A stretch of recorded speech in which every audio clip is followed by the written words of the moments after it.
बिस्मिल्लाहिर्रहमानिर्रहीम। अस्सलाम वालेकुम नाज़रीन, आप यूट्यूब चैनल देख रहे हैं। मैं इमरान खान हूँ। 3 बहुत आम खबरें मुझे आपके सामने रखनी है और तीनों के बारे में आपको बताता हूँ वो क्या है। एक तो हुकूमत प्रोपेगेंडा कर रही है बार बार कि जनाब उन्होंने इकॉनमी ठीक कर दी है। सिर्फ एक फैक्टर आज आपके सामने रखूँगा और कोशिश करूँगा रोज़ाना एक आधी चीज़ आपके सामने ज़रूर रखूँ ताकि इनका पोल खुले। ये लोगों को बेवकूफ़ समझते हैं, लोगों के घर का बजट इन्होंने तबाह कर दिया है और ये अपनी ही कारकर्दगी से अपना ही मुवाजना करते हैं कि 10 दिन पहले हम आपको जो है वो बड़े वाले डंडे से मार रहे थे, आज हम आपको थोड़े से छोटे वाले डंडे से मार रहे हैं। ये कौन सा मुवाजना है भाई? आपने तो महंगाई कम करनी थी। तो मैं एक एक करके पोल खोलूंगा। आज इन्होंने बड़ी बगलें बजाई, बड़ी इन्होंने कल तालियां बजाई और बड़े इन्होंने नारे लगाए। तो इनके नारों में कितनी सदाकत है, बहुत बड़ा पोल खोलूंगा मैं इस वीलॉग के आखिर में। और एक चीज़ आईनी तरमीम के हवाले से है, वो भी बहुत इंपॉर्टेंट है, मुझे आपको बतानी है। लेकिन सबसे पहले इमरान खान साहब की सूरत हाल। इमरान खान साहब की जेल के अंदर मुलाकातें रोक दी गई हैं। 18 तारीख तक उनसे कोई नहीं मिल पाएगा, इसका बंदोबस्त किया गया है। अब 18 तारीख तक क्यों नहीं मिल पाएगा वो मैं आपको बाद में बताता हूं, नेक्स्ट स्टोरी इसके ऊपर है। लेकिन इमरान खान साहब को 18 तारीख तक मिलने से उन्होंने इनकार कर दिया जी, कोई नहीं मिल सकता। उसकी वजह यह है कि सिक्योरिटी के इश्यूज हैं और जेल के अंदर कुछ मामला है, एक्सरसाइजेज चल रही हैं। तो इमरान खान कोई माजा गामा तो नहीं है ना? ओ भाई, वो इमरान खान साबिक वज़ीर आज़म पाकिस्तान है, पूरी दुनिया में उसका नाम है। दुनिया के बासर अफराद की फहरिस्त के अंदर वो आदमी कहाँ खड़ा है जाकर आप चेक कर लें। और दुनिया के कितने लोग उसको जानते हैं और उसको मिलना चाहते हैं ये भी आप जाकर चेक कर लें। उसकी क्रेडिबिलिटी आप चेक कर लें। वो एक आवाज़ देता है जेल में बैठकर और पूरा पाकिस्तान चौक हो जाता है। 4-4, 5-5 शहर एट अ टाइम बंद हो जाते हैं। वो इतना ताकतवर आदमी है पॉलिटिकली और पाकिस्तान के लोग उससे प्यार करते हैं। सबसे ज़्यादा वोट पाकिस्तान की तारीख में उसने हासिल किए हैं। तो आम आदमी थोड़ी है कि उससे आप मुलाकात बंद करवा देंगे किसी भी बहाने से। तो 18 तारीख तक के लिए इन्होंने मुलाकात बंद करवा दी है। इसमें बैरिस्टर गौहर ने उमर अयूब साहब के साथ और रऊफ हसन साहब के साथ बैठकर एक प्रेस कॉन्फ्रेंस की है और उन्होंने कहा जी पहले भी इमरान खान पे 2 हमले हो चुके हैं और इमरान खान साहब अपने मुंह से खुद कई दफ़ा कह चुके हैं कि उनकी जान को ख़तरा है और इमरान खान से हमें आज के दिन की उन्होंने वार्निंग दी है कि हर हाल में मिलाया जाए। इमरान खान आम कैदी नहीं है, हमें पहले से अंदाज़ा था कि उनके साथ क्या किया जा रहा है या क्या किया जा सकता है। इसमें मुराद सईद का एक स्टेटमेंट है, वो भी बहुत इंपॉर्टेंट है। मुराद सईद का आप स्टेटमेंट सुन लें, आपको आइडिया हो जाएगा कि मामला किस तरफ जा रहा है। मुराद सईद ने कहा कि मैंने महीनों पहले इतला दी थी कि एस्टेब्लिशमेंट नवंबर से पहले पहले इमरान खान के हवाले से अपने घिनौने मंसूबों पर अमल दरामद का इरादा रखती है। पाकिस्तान में मुकम्मल तौर पर मिस्र मॉडल को लागू किया गया है। मिस्र में जो है वो जनरल सीसी ने वहाँ पे मुर्सी को जेल में मार दिया था और जो मोहम्मद मुर्सी थे उनके बाद से लेकर फिर क्या सिचुएशन रही, वो तब से अब तक वहाँ पे इक़्तिदार पे काबिज़ है। तो वो यहाँ पे वो कह रहे हैं जी मिस्र मॉडल जो है वो लागू किया जा रहा है। गुज़िश्ता दिनों लगने वाली मुलाकातों पर पाबंदी, इमरान खान की एहलिया के बाद इनकी बहनों की भोंडे केसेस में गिरफ्तारी और इनके वकील इंतज़ार पंजूथा की गुमशुदगी अगर इस खदशे को तकवीत देने के लिए नाकाफ़ी थी, तो अब अडयाला से इमरान खान के हवाले से आने वाली खबरें इस बात पर मोहरे तस्दीक सब्त कर रही हैं कि इमरान खान की ज़िंदगी को शदीद ख़तरात लाहक है। ये मुराद सईद ने बताया। उन्होंने कहा कि पाकिस्तान पर काबिज़ माफिया को मुखलिसाना मशवरा है फ़ौरन से पेशतर पार्टी क़यादत और वकला को इमरान खान से मिलने दिया जाए ताकि वो इनकी खैरियत के हवाले से कौम को आगाह करें। इमरान खान और मोहम्मद मुर्सी शहीद के कद में जो फ़र्क है इसका शायद आपको इस वक्त अंदाज़ा नहीं है।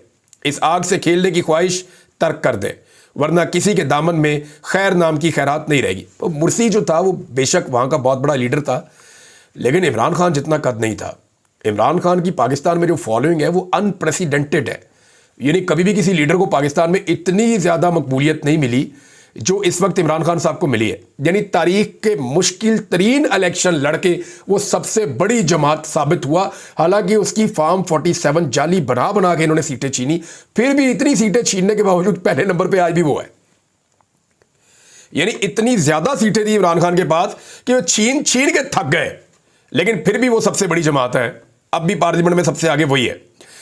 इमरान खान की बहन ने भी एक स्टेटमेंट दिया है और ये बात बताई थी अलीमा खान साहिबा ने और उन्होंने बड़ा क्लियरली ये स्टेटमेंट पहले दिया था।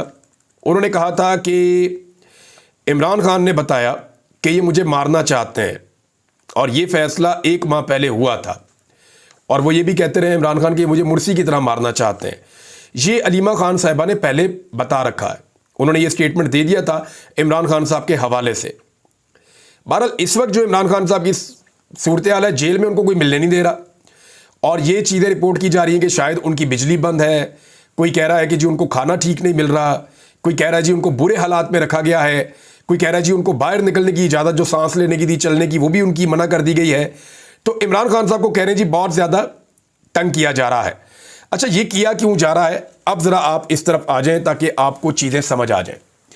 इमरान खान साहब का इस वक्त अपनी पार्टी के लोगों से मिलना बहुत ज़रूरी है, या उनका पैगाम बाहर आना बहुत ज़रूरी है, क्योंकि इमरान खान को यह पता है कि उनकी लाइफ के लिए और उनकी सियासत के लिए ये डेथ वारंट है अगर आईनी तरमीम हो जाती है तो।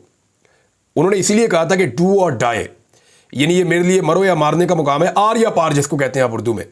तो इमरान खान साहब ने कहा था ये आर या पार वाला मामला है, आईनी तरमीम वाला। देखिए, अगर आईनी तरमीम कर लेती है हुकूमत तो फिर उनके हालात बहुत बेहतर हो जाएंगे और पाकिस्तान तहरीक इंसाफ फिर छुट्टियों पे चले जाए, इंजॉय करें। फिर उसके बाद कोई बहुत बड़ी अवामी तहरीक चली तो चली, वरना कोई फ़ायदा नहीं है। और अगर पाकिस्तान तहरीक इंसाफ इस आईनी तरमीम को नाकाम बना देती है तो फिर ये हुकूमत जो मर्जी कर ले, इसको फिर घर जाना पड़ेगा। अब ये दोनों के सर्वाइवल का मामला है। आईनी तरमीम के नंबर हुकूमत के पास पूरे नहीं है, नंबर पूरे करने के लिए इस वक्त भी कोशिश हो रही है। अच्छा, इस वक्त जो सबसे ज़्यादा काम करना है, देखें, इमरान खान साहब को मिलने नहीं दिया जा रहा तो उनकी पार्टी कर क्या रही है, स्टेटमेंट सिर्फ, बस। पाकिस्तान की सबसे बड़ी पॉलिटिकल पार्टी का लीडर है, पाकिस्तान का सबसे मकबूल रहनुमा है, और उनकी बहन कह रही हैं, उनके जानने वाले कह रहे हैं, बहुत सारे सोर्सेज बता रहे हैं, और खुद उनकी पार्टी कह रही है जी कि उनकी जान खतरे में है। लेकिन इसके बावजूद कोई शख्स कोई एक्शन लेने को तैयार नहीं है। यानी गंडापुर साहब मिले वजीर दाखिला को, उनकी मदद भी की जरगे के मामले में, फिर स्पेशली गए उनको मिलने के लिए और वहां पे मामला तय किए। ये बड़ी अच्छी बात है, गंडापुर साहब ने लीड ली इस मामले में कि ठीक है जी, आप आए, हम बैठ के मसला हल करते हैं, आप हमारे बंदों को मारे ना, गोली ना चलाएं, 4 बंदे जो हैं वो जाँ बहक हो गए हैं, रोके इस सिलसिले को। तो पाकिस्तान तहरीक इंसाफ का भी प्रेशर बहुत था गंडापुर पे, और उसके बाद जो है गंडापुर साहब ने ये मीटिंग की, मैंडेट लिया, फिर गए जाके उनसे मीटिंग की और मामला तय किया। अब वहां पे जो है वो पश्तून कौमी जरगा होगा, और हुकूमत ने अपनी चीज़ें रख दी है कि ये चीज़ें हैं, इनके मुताबिक आप इसको कर लें। उस पर हम कल बात करेंगे जैसे जैसे वो मामला आगे बढ़ेगा। लेकिन क्या पाकिस्तान तहरीक इंसाफ की क़यादत कोई अमली तौर पर इकदाम कर रही है, कोई कदम उठा रही है इमरान खान साहब की जबरी तौर पे जो उनको बिल्कुल तनहा कर दिया गया है, इस मामले में पाकिस्तान तहरीक इंसाफ कोई कदम उठा रही है? तो जवाब है नहीं उठा रही। देखें यार, रिस्पॉन्सिबिलिटी सबसे ज़्यादा अली अमीन गंडापुर साहब की बनती है। वो इसलिए बनती है कि गंडापुर साहब लोगों को लेकर गए थे इस्लामाबाद, इस्लामाबाद में चीज़ें मिसमैनेज हो गई, और उनके लिए लोग गंडापुर साहब को भी रिस्पॉन्सिबल समझते हैं कि ना वो अपने लोगों से दूर जाते, ना वो अपने काफिले को तनहा छोड़ते, और ना ये सिचुएशन बनती। अब तो मोहसिन नकवी खुलकर दावा कर रहे हैं और सामने आकर दावा कर रहे हैं खैबर पख्तूनख्वा की गवर्नमेंट के सामने खड़े होकर कि जनाब ये तो कभी डी चौक आए ही नहीं, और ये वहाँ के रिपोर्टर भी कहते हैं डी चौक नहीं आए, ये दूसरी तरफ से गए थे। तो डी चौक गंडापुर साहब वो कहते हैं जी पहुंचे ही नहीं। अब गंडापुर साहब की रिस्पॉन्सिबिलिटी ये है कि सबसे बड़ी जिम्मेदारी उन पर यह आ गई कि उन्होंने आईनी तरमीम को रोकना है, क्योंकि इसको इमरान खान ने रेड लाइन बनाया हुआ था कि किसी सूरत भी आईनी तरमीम नहीं होने देनी। अब आईनी तरमीम रोकने के लिए गंडापुर साहब का रोल सबसे इंपॉर्टेंट होगा, और याद रखिए इस वक्त तक हुकूमत के पास नंबर पूरे नहीं है। मुझे पता है कि बहुत सारे जो हुकूमती अरकान हैं, MNAs, वो खैबर पख्तूनख्वा में चले गए हैं, और खैबर पख्तूनख्वा में पहुंचने के बाद उन्होंने वहां पे प्रोटेक्शन ले ली है, और वो अपने आप को वहां पे उन्होंने अपनी फैमिलीज के साथ रखा हुआ है कि पंजाब में हमारा जितना भी नुकसान हो, हम 25 तारीख के बाद ही पंजाब जाएंगे। जब नया चीफ जस्टिस आ जाएगा तो उससे हम इंसाफ मांगेंगे और पंजाब जाएंगे। कादी साहब से उनको उम्मीद नहीं है। अब बेशतर लोग तो खैबर पख्तूनख्वा पहुंच गए, तो रिस्पॉन्सिबिलिटी किसकी है? फिर खैबर पख्तूनख्वा की गवर्नमेंट की है कि उनको यहां पे प्रोटेक्शन दी जाए। चंद लोग जो पंजाब में मौजूद हैं, उनमें एक दो के बारे में मैं आपको बता देता हूं।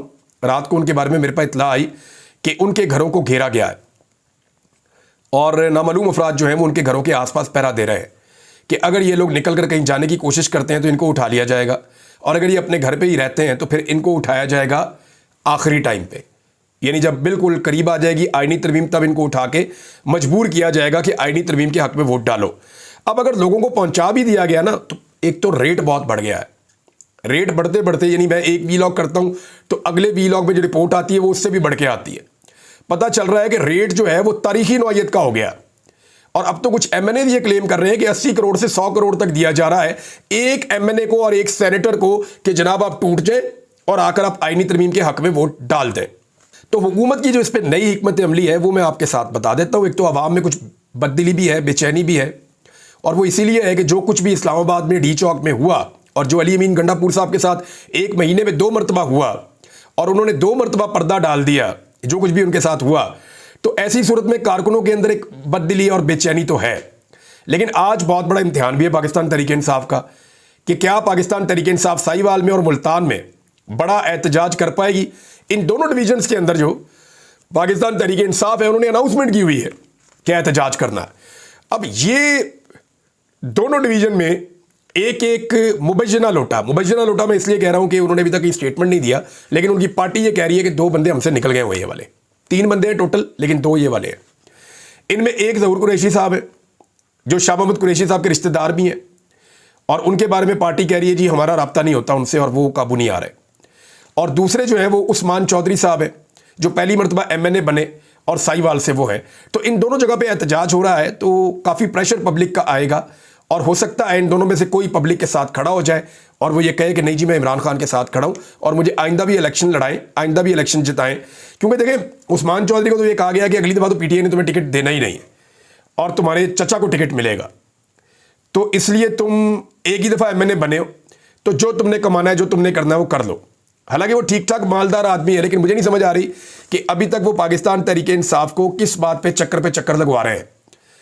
लेकिन ये रिस्पॉन्सिबिलिटी जो सारी की सारी होगी ना, एक तो आज के दिन का एहतजाज तय करेगा कि पब्लिक कहां खड़ी है और कितने जोरदार तरीके से निकलती है, और क्या लोगों को जो मायूसी की बातें हो रही थी उनसे मायूसी हुई है या आज भी वो निकलते हैं। दूसरा, इमरान खान साहब की सेहत के हवाले से जो तशवीशनाक खबरें पाकिस्तान तहरीक इंसाफ बता रही है, इसमें लोगों में भी एक बेचैनी पैदा हो रही है, तो उसके रद्देमल के तौर पे भी लोग निकल सकते हैं, बाहर आ सकते हैं। एक आदमी जो कोशिश कर रहा था कि इमरान खान साहब से मुलाकात हो जाए, उनका नाम था इंतज़ार हुसैन पंजू था, और वो आदमी पूरा जोर लगाकर कोशिश कर रहा था। मेरी उनके अगवा होने से एक दिन पहले बात हुई और वो ज़्यादा टाइम यही बात करते रहे कि इमरान खान को मिलेंगे तो समझ आएगी, इमरान खान को मिलेंगे तो वो बताएंगे। जो इससे पहले उन्होंने बताया था, मैंने कैटेगोरिकली अपनी पार्टी को बता दिया था, लेकिन हम इमरान खान साहब से मिलने का वेट कर रहे हैं, और वो पूरी कोशिश कर रहे थे, तो उन्हें अगवा कर दिया गया। अब वो लापता है जबरी तौर पर, उनका पता ही कोई नहीं है। पुलिस ने अपनी मुद्दत में मुकदमा दर्ज कर लिया है और वकला जो है वो हाथ पे हाथ रख कर बैठे हुए हैं। एक के बाद एक वकील उठाया जाता है और वकला इसके ऊपर तवज्जो ही नहीं देते। अच्छा, ये जो है ना वकील अपनी ताकत को कम कर रहे हैं, अपनी कमजोरी जो है उसको मैदान में रख रहे हैं कि जो मर्जी आए उनके साथ जो मर्जी करे। क्योंकि अभी एक खास जमात के वकला को मार पड़ रही है, कल दूसरी जमात की पड़ेगी, परसों तीसरी सोच वालों को पड़ेगी, तो इस तरह अकेले अकेले होकर मार खाएंगे। गंडापुर की जिम्मेदारी बहुत बढ़ जाती है क्योंकि ये सारा मलबा उन पर पड़ता है और उन्हें अब इस सारी सूरत हाल में फ्रंट फुट पे आना पड़ेगा। उन्होंने ये स्टेटमेंट दिया था गंडापुर ने कि जनाब मैं दोबारा आऊँगा और मैं फिर आऊँगा, तो आइन के ऊपर हमला रोकना है और अदलिया के ऊपर अटैक रोकना है, अदलिया को इनके कंट्रोल में नहीं जाने देना। तो ये 2 चीज़ें करने के लिए गंडापुर साहब को शायद अगर इमरान खान साहब से मुलाकात नहीं भी होती तो दोबारा डी चौक इस्लामाबाद जाना पड़ेगा आइनी तरमीम को रोकने के लिए। अब एक और खबर जो मैंने आपको शुरू में कहा था कि मैं आपको ज़रूर बताऊंगा, ज़रा ये आप अपने सामने रख लें कि हुकूमत ने दावा किया कि 5 पावर प्लांट्स जो हैं वो बंद कर दिए गए हैं और इससे 411 अरब रुपए बच जाएंगे। तो जनाब ये चिट्टा झूठ है। मामला ये है कि ये प्लांट बहुत पुराने थे, इनमें ज़्यादा प्लांट जो हैं वो 1994 में जो पॉलिसी बनी थी उसके तहत लगाए गए थे। कोई एक आधा प्लांट ऐसा है जो 2001 की जो पॉलिसी बनी थी उसमें लगाया गया था। तो ये टोटल 5 प्लांट है। तो इन 5 प्लांटों के बारे में कहते हैं जी 411 अरब रुपए बचेंगे, तो झूठ बोलते हैं। ये 70 से 80 अरब रुपए की सालाना बचत पाकिस्तान को होगी, जो कैपेसिटी पेमेंट का 2% बनता है। यानी पाकिस्तानियों को अगर 100 रुपये आ रहा था ना तो 98 रुपये आएगा, और वो भी 98 रुपये कहाँ आएगा, ये कोई और टैक्स लगा देंगे आपके ऊपर। तो अवाम को इससे कोई फायदा नहीं होने जा रहा। ये जो कह रहे हैं ना बिजली सस्ती करेंगे, कोई टाइमलाइन नहीं दे रही है, ये सब झूठ बोल रहे हैं क्योंकि इन्होंने महंगे मंसूबे लगाए हैं। और मैं आपको एक और चीज़ बताता हूँ, ये कह रहे हैं ना हमने ये 5 प्लांट बंद कर दिए हैं और ये हमारी बहुत बड़ी कामयाबी है। तो मैं आपको बता देता हूँ कि ये जो 5 प्लांट है ये वैसे ही बंद हो रहे थे, इनका टाइम ही पूरा हो गया था, बल्कि इनको एक्सटेंशन भी दी गई थी। इनमें से कुछ ऐसे हैं जिनको एक्सटेंशन भी दी गई थी और कुछ को हाल ही में एक्सटेंशन दी गई है। ये झूठ बोलते हैं आपके साथ, और ये प्लांट वैसे ही बंद हो रहे थे। अब इन प्लांटों को पैसा कितना दिया है, सिर्फ एक प्लांट के बारे में आपको बताऊंगा ना तो आपकी तबीयत हरी हो जाएगी, आपको समझ आ जाएगी कि आपके साथ हुआ क्या।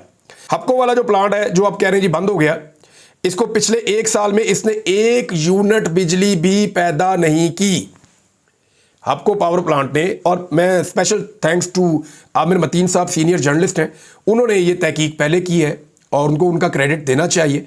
उन्होंने इसका आगाज़ किया था, फिर मैंने इसको बाद में स्टडी किया और ये उनकी खबर है।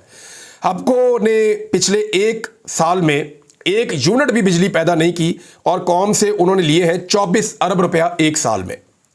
और पिछले 10 साल में बहुत थोड़ी बिजली पैदा करके इन्होंने जो कैपेसिटी पेमेंटों की बद में पैसा लिया है वो 205 अरब रुपए इन्होंने लिए पाकिस्तानियों से। 205 अरब रुपए, इतना इन्होंने लूटा इस मुल्क को। अब ये एहसान जता रहे हैं जब इनका टाइम खत्म हो गया।